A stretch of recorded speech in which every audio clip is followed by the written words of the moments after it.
What is your and everybody clapped story that is actually true? My high school hosted a talent show every year and each act had a limit of 5 minutes. One kid was doing karate and this whole dance routine with it. We all loved this because before him there was about 1 million people singing and we were all very bored. We all thought it was good and enjoyed it, but then his music stopped and he motioned for them to keep going.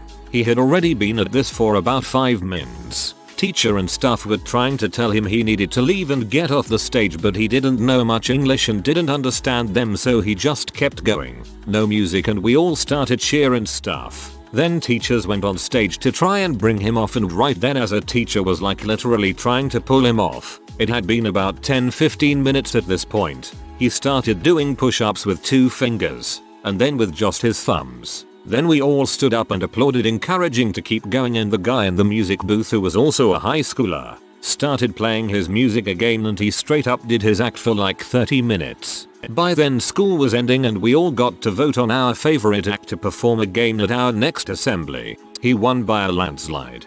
A teacher trying to pull him off on stage. Quite the roller coaster of a story. I was driving some friends home from a Christmas party when we hit some black ice, sending the car careening sideways down a 180. Oh, a ramp. I saved it and got the damned thing stopped, pointing in the right direction and in our lane. By the time we got to the bottom of the ramp, there was no clapping, but there was cheering. Did a 5k race dressed as Dorothy from The Wizard of Oz last October. Everyone, race volunteers, people that have already finished, and spectators, were all mildly cheering as folks approached cross the finish line. But about 24 feet from the end I started skipping like I was on the yellow brick road and off to see the wizard. It was like a Munchkinland farewell because the vague cheers turned into roars and thundering applause. I was Dorothy Gale and I just dropped my house on which I really hope you're a man with a beard. Was being inducted into the National Honor Society in high school and had to sit in front of the whole school during the ceremony. I was so nervous I didn't want to move, so kept my legs crossed. Leg fell asleep. They called my name to come up. I nearly fell down when I tried to put weight on it again, in front of the entire school. I managed to stumble to the front, where a senior is ready to read off my accomplishments. He puts his arm around me and literally holds me up till I get to light my candle or whatever and got to go sit down, at which point everybody clapped. That was over 20 years ago and my buddies still won't let me forget it, as they shouldn't.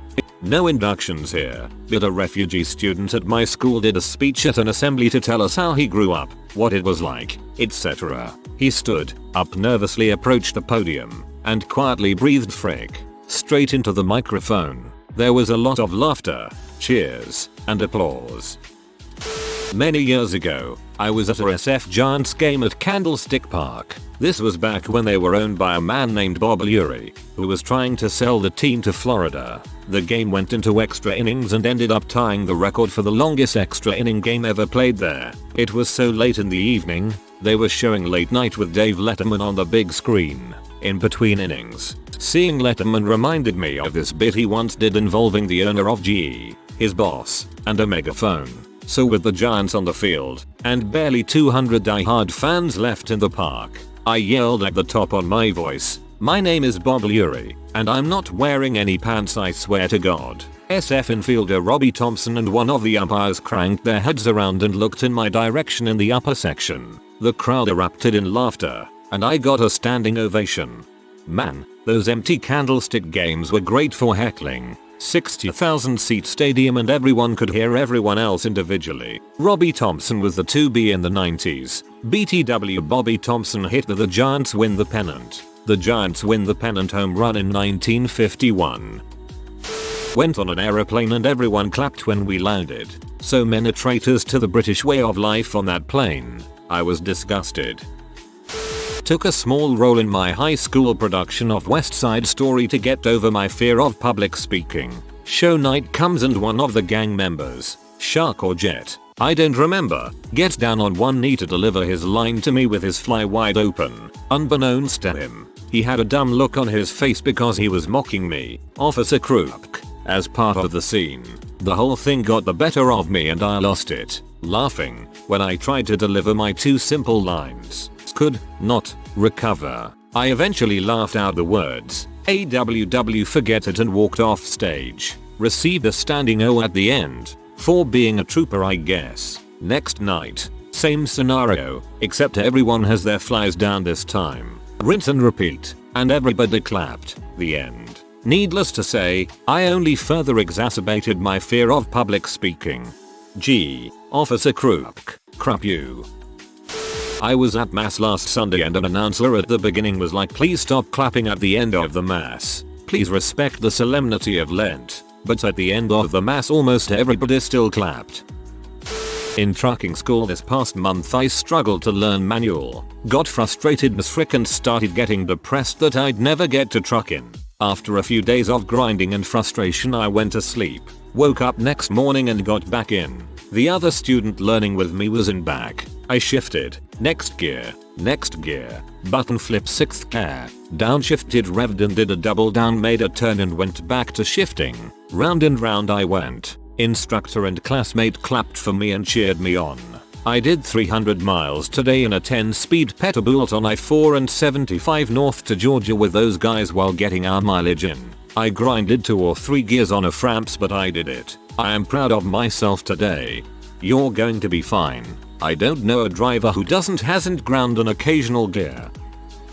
Freshman year in college. Life is good. Oldest professor in campus. 50 years teaching. Was a serious hard ass and I handle stress with humor. So one day he comes into the classroom with his zipper down. People start chuckling and he proceeds with his class up to a point where he puts his foot on a chair to rest his leg, making the zipper gap wider. Chick on the seat closest to it turns red as a beet and people chuckle again. I raise my hand and he points at me. I ask him to come closer. He refuses and tells me to just spit it. I ask him once more to come closer. He gets upset and tells me that if it isn't pertaining to his lecture, I'll be given a written warning. I assure him that while not pertaining to class, he'd very much appreciate the information. He gets even more upset and tells me to cut the crap and share it with the class. People start losing it and chuckles become actual laughs. So I tell him his fly is down. Classroom erupts in laughter and everybody claps. He tells me that in 50 plus years of teaching, it was the second time it happened to him. Needless to say, I dropped out and switched fields.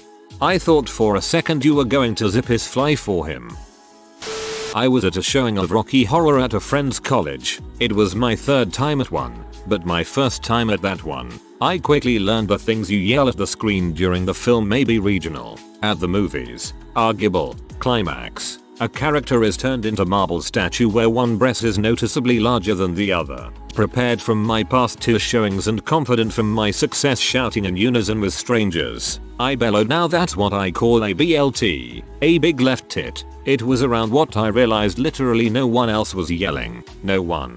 I started to pull back and wanted to go quiet, but I felt my brain refuse to back down. I finished the bellow halfway down my seat in embarrassment, but then the best thing possible happened. Everyone laughed, then some people clapped, then more people clapped. Most of them hadn't heard it before, and most of them thought it was hilarious. It was genuinely one of the best moments of my life. I'm taking that crap to my grave. AWW, this is sweet. Friend and I saw Harry Potter and the Chamber of Secrets at the cinemas when we were teenagers. Said friend started to fall asleep during the movie. At the end of the movie everyone in the movie started clapping. My friend woke up and just instinctively started clapping along with the movie while looking confused. I followed suit and was like, if he's clapping I'll clap too, I guess. Next thing I know the entire audience started clapping along, thinking that we just really enjoyed the movie and wanted to clap. From time to time I'll still bring it up. Remember that time you got the whole cinema to clap? He hates it.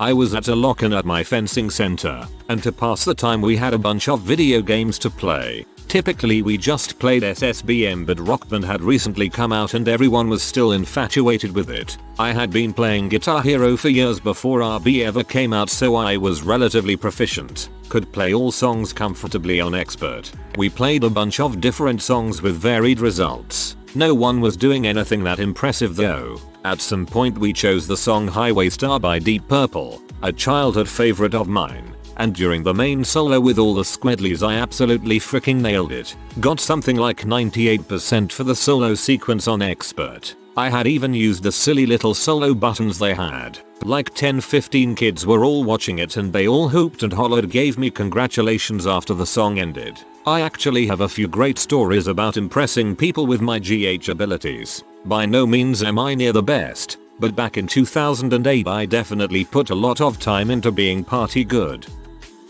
I was bullied fairly badly at school. One day while playing table football at break time, one of the twats started on me.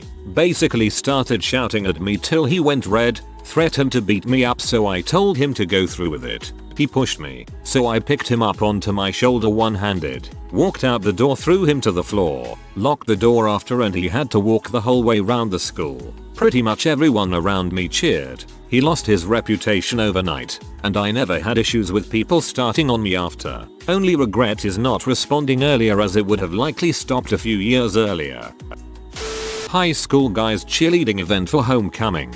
My senior year. Southern Baptist school, so very conservative. Normally the guys could bring their own CDs for the cheer music, but the year before the guys had included rap in their playlist. Nothing with swearing, even. They did one of those sort of lame but also wholesome rap versus country dance-off things. The school admins freaked out and limited future events to a single CD of songs that the faculty had approved of. My male classmates complained that our show was gonna suck. Constantly. They were so mad and fed up. Then homecoming day rolls around, and cheer guys shut off gym lights and do a freaking blacklight show to glitch mobs. We can make the world stop. They circumvented the music restriction by playing the music themselves. We had a little music prodigy in our grade, and his guitar was on point. Metal garage cans with neon drumsticks for percussion. Elaborate slow-mo reenactment of an epic football game. It was jaw-dropping incredible, and all the more so because no one knew it was going to happen. The guys had been fake practicing a boring routine at school for weeks, then practiced the real thing in secret, and then in the final, lights unseen, a dude grabbed his junk and did a hip thrust. The school increased restrictions even further after that, but our grade got to go down in history for topping the rap country dance battle and permanently neutering the guys' cheerleading event for future generations. Sadly, no one got it on video. The guys had been so busy emphasizing how awful their show would be, no one thought to record it. That is one of my all-time favorite songs, and I'm glad to hear it mentioned, like, ever. High fives to the people who learned it.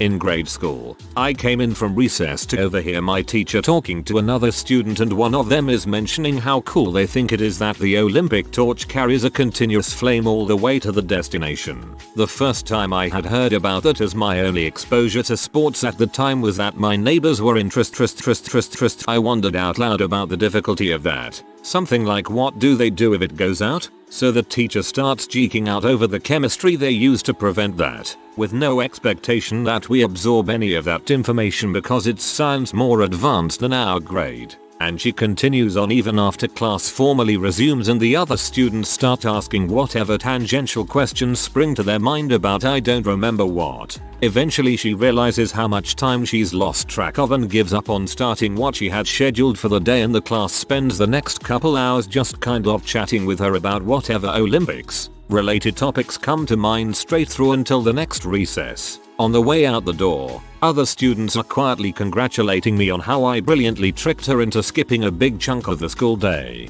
Naturally, I kept my mouth shut about that being an accident, and in retrospect, the time wasn't wasted because the teacher was super engaged that whole time in teaching us all the things we were interested in. Not that I remember fricking any of it today, but that's true of most of my education anyways. The Olympic torch goes out all the hecking time. Dozens if not hundreds of times per relay. Even the eternal Olympic flame has gone out. Skinny kid in gym class getting picked on. Same ol' same ol'. Somebody decided to throw a soccer ball at him like an butthole, and the skinny kid punted it across the gym into a freaking basketball hoop. It was silent for like 5 seconds, and then everyone went apeshit. I lived across the street from a rooftop restaurant. It's the dead of summer. Everyone has their windows open. Some guy decides he is going to entertain the neighborhood with a djembe drum. Except he was horrible. I'm a drummer. and had a gem too. After 5-10 minutes of audio assault, I arranged my drum and I in my 3rd floor window, one up from the restaurant. I pounded my drum with all of my heart and soul, and I made it as impressive as possible. I did a big finale after about 60 seconds. He got up and walked away. The entire Rooftop restaurant applauded me. Don't pollute the air. Dang bro, sick. We had to do an end of the school year speech in my 12th grade English class, and I wrote a very cliched time to grow up style speech and actually practiced it, so it wasn't an unfilled presentation, and then at the end people clapped. About 10% more than the obligatory applause that everyone's speech got, and I still talk about it, 19 years later, for internet points. Now I get paid to talk to people. Sir, this is a Wendy's. The Wendy's part killed me. I love it, lol.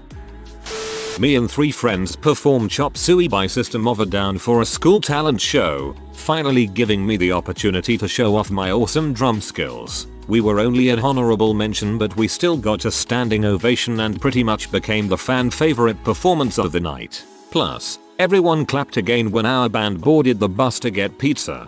Yo, how TF did y'all sing that? Was on the bus to a football game in middle school. I was talking with a teammate about something. Can't remember exactly. A guy, Cody, for some reason didn't like what we were talking about. Cody, hey, shut your butt. Me and guy I was talking to looks at Cody like WTF and continued talking. Cody, I said shut your butt. Me, and like you, I don't talk out of my butt. Entire bus. Ooh, felt good. Cody was a jackass. His face butt must have gone red. When I first started doing CrossFit, I was struggling during a workout and was the last one trying to finish. Everyone gathered around for my final set to support me. I did my final rep and everyone clapped. Then I laid on the floor until my heart rate went back down. God, no one asked you about CrossFit. Just kidding. You're stronger than me, and a pumpkin. I had a lead role in a play in high school, Grandpa and You Can't Take It With You. There's a scene where I chat with other characters while playing darts. On opening night, the first dart I threw was a perfect bullseye, and the first 4-5 rows of the audience went wild and gave me a standing ovation, and the people further back clapped confusedly.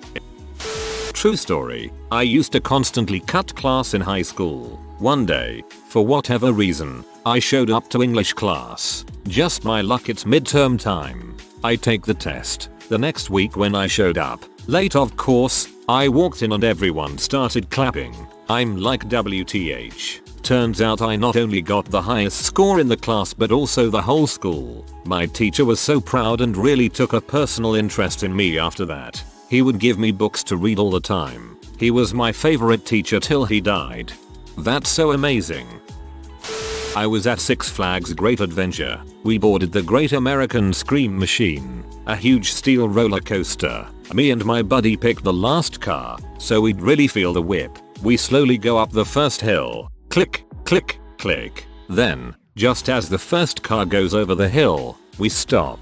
It is silent at the tip of the hill. High in New Jersey, we hear the wind blow and wait, but the coaster doesn't move. Finally we hear this sound behind us. Thump, thump, thump. This kid comes walking up the stairs next to the coaster to talk to us all. There is a sensor out, he says. He explained that the coaster stopped because one of the sensors further along on the ride wasn't responding. They were trying to get it sorted out, and then they would release us. He said it would be okay, but they couldn't take us back down. We just had to hang tight until they sorted it out. We spent maybe 20 minutes up in the air, discussing what would happen next. Would we have to walk back down? Would they even tell us if part of the coaster was broken? Finally, the coaster started rolling over that first hill. I have never heard such completely real screams of terror. At every twist, every turn, we realistically thought we might be at the end. When we finally got back to the end of the ride, all the people left and line clapped. We got out and my buddy kissed the ground. The Scream Machine was closed for several hours after that, and I never rode it again. I felt like I'd played my hand, and I was glad to walk away. I still like roller coasters, but I maybe have a little more fear of them than most people. I work at a hotel on the Florida coast. While they don't do the shuttles anymore, back in the day they used to, and we were close enough to the space center where you could see them lifting off from the beach. It was so cool to see, especially the night launches. They'd light up the entire sky, and everyone would clap, applaud, cheer, etc. It was competition season for choir. We're talking 3 days until UIL. Everyone was stressed, everyone was losing their mind, everyone hated each other at this point, and the choir director had been especially hard on us for the last 2 weeks. Every mistake was nitpicked and rehearsed over and over and over again. Anyways, we were halfway through after school practice and everyone just wanted to take a break. We were around 1 and 1/2 hours in at this point to give you reference. So we start up our Latin piece again and our director brings us in too early. She immediately stops the music and apologizes for the mistake. Now at this point I'm tired. I've been at school from 5:45 am. Don't you just love morning track practice? And it was almost 6 PM. So somewhere in my thick skull I think it is okay to say what do you mean? You're supposed to have it perfect at this point. Something she had said at some point that day. This is the point where everyone started clapping. I was the person to snap and say what no one else would. Now I don't know what has snapped in her at this point, but she started laughing really hard. Now I have a pretty dry, biting sense of humor, and she knows this considering I was a choir ambassador and would spend a lot of time helping out in the choir room. So she probably thought it was a good-natured joke. Anyways, the next day she was in a much better mood. She took me aside after class and told me that she baked me some muffins as a thank you for taking at least a little bit of stress out of that day for her. Choir. Our musical director had my friend practice pronouncing a word correctly in front of the entire cast. It took a few tries. We all waited. He finally got it, and everyone clapped. No idea where you went to school, but that sounds like something my director would have done. Must be part of that kind of personality.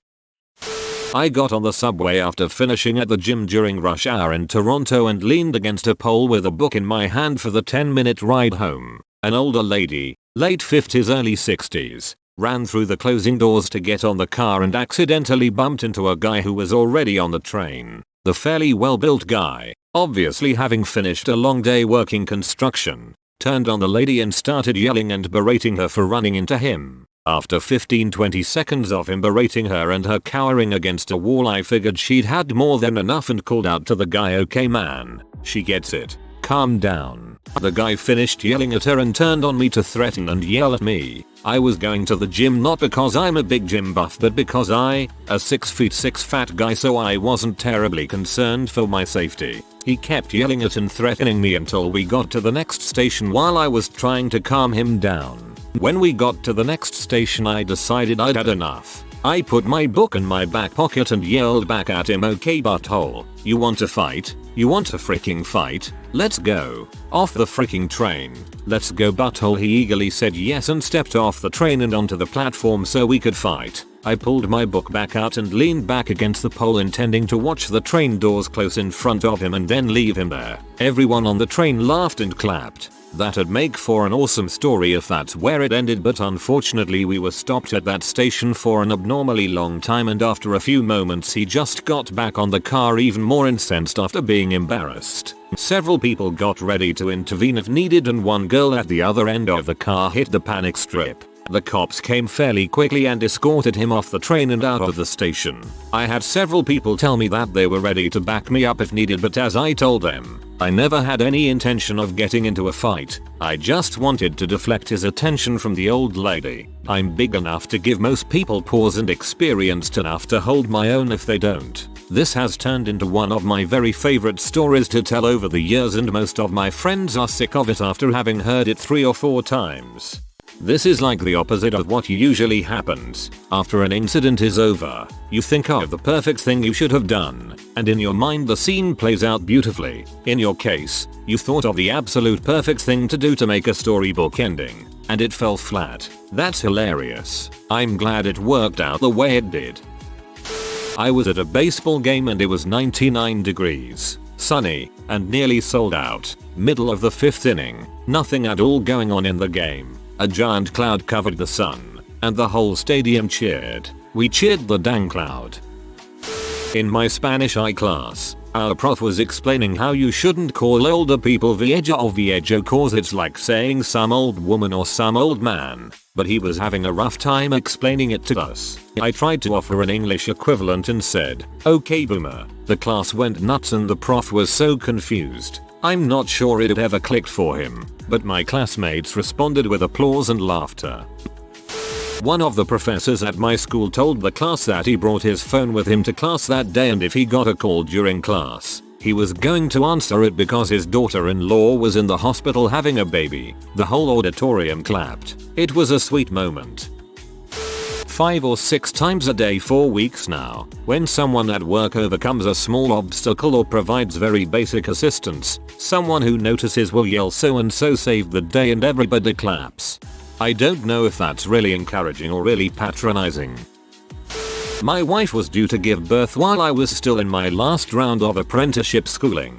2-month blocks of schooling every couple years. She was induced on a Friday and my daughter was born shortly after. Monday morning I stayed home from school so my wife could get some sleep. I messaged one of the guys to let them know I would be there around lunchtime. I arrived at the college. My whole class was in the cafeteria, about 20 guys. I got a round of applause when I walked in the door. Felt pretty good to my tired new parent but. Duck I hope your name is based off NCIS. If you are new to the channel, you can subscribe. I publish new videos every day. Until then, check another video.